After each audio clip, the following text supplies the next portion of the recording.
તો આ સન્માન જે કાર્યક્રમ થયો હતો ત્યાં મંત્રી કુંવરજી હળપતિએ નિવેદન આપ્યું। તેમણે આદિજાતિ વિકાસ મંત્રી કુંવરજી હળપતિએ માનસીને સમર્થન આપ્યું હતું।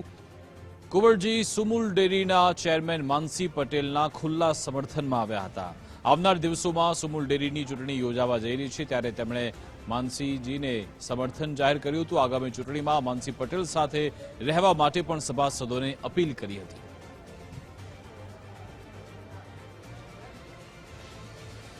આજે જાહેરમાં કહી દઉં છું માનસિંહભાઈ, આ માંડવીનું રત્ન તરીકે અને તમારું સન્માન હું એડે ન જવા દઉં।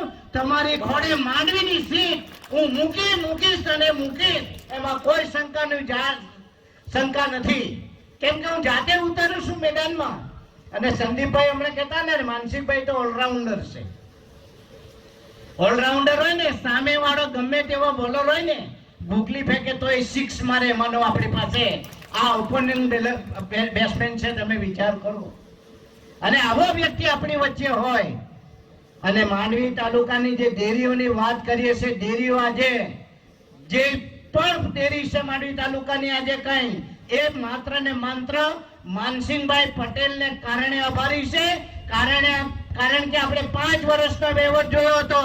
5 વર્ષમાં કેટલાય કરોડો રૂપિયા આલિયા માલિયાઓને તમે 4-4 કરોડની લોન તમે આપી હતી, માનસિંહભાઈએ નહોતી આપી।